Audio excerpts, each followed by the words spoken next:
Wall tap, or in this case, chair tap, is a great drill for working on the hip hinge. Hip hinge can be kind of a hard motion because you're sending your hips back. You're not really used to just doing that motion. Stand with your feet just a few inches in front of whatever your surface, flat surface that is.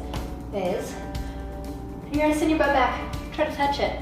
Tap your butt all day long. Go for it. Do. Okay. Now, I'm gonna step forward just a little bit, maybe an inch or so. Try to do it again.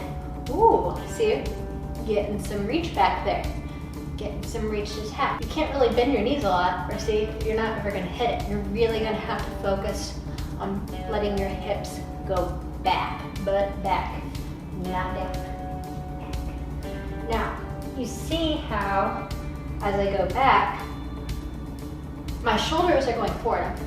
This is teetering down a little bit more. That's okay. That's part of the deadlift, because with the deadlift, you really want your shoulders will be holding like the weight. The weight's gonna be right under your shoulders if you're holding a barbell, if you're holding a kettlebell. You want that to be in line, and you want it to be kind of like over the middle of your foot at all times.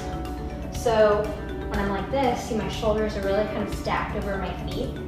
That's going to allow the barbell to hang straight down where I want it, the kettlebell to hang straight where I want it. Otherwise, you're gonna get forward, back. That's when it's gonna start going into your low back. So really working on going backward. Okay, now this will be the big kahuna. Just see if I can get all the way back there.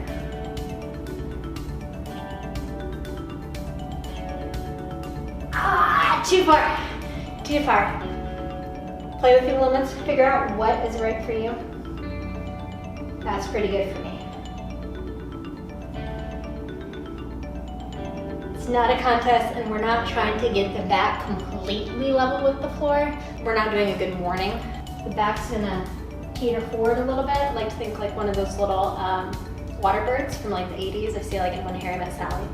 It goes forward, drinks the water. Yeah, we're gonna be like that. Another great drill for working on the hip hinge uses a resistance band.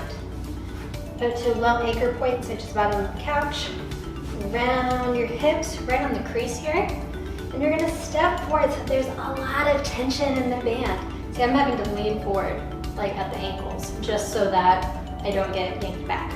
That's okay, because right now what we're working on is just the hips, getting this motion down. So hip hinge, sending the hips back. Oh look, a little bit less resistance. And a cali. Hips forward, back, forward. So this is all in my hips. This is my glutes working. You can try stepping forward even a little bit more. Glutes are contracting to get your hips forward. Minimal knee bend. It's all about the hips going back and forward, back and forward. Play with the resistance. See how much range of motion you can get. So you can get into that full hip hinge, that full range of motion that you're going to be using with conventional deadlifts, kettlebell deadlifts, jumbo goblet deadlifts. RDL is going to have you a little bit less of a range of motion, kind of like this, because you're only going to right below the knees. You're not going quite as far.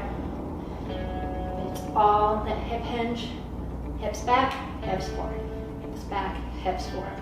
Minimal knee bend. Your knees are only bending as much as they need to shoot that booty back. Keep playing with it. And honestly, it's a great exercise on its own. Like, my glutes are burning. So if you want to do this at home for, let's say you don't have a bunch of weights, you like resistance band workouts, you're traveling on the road, or hell, you just enjoy it, I don't care.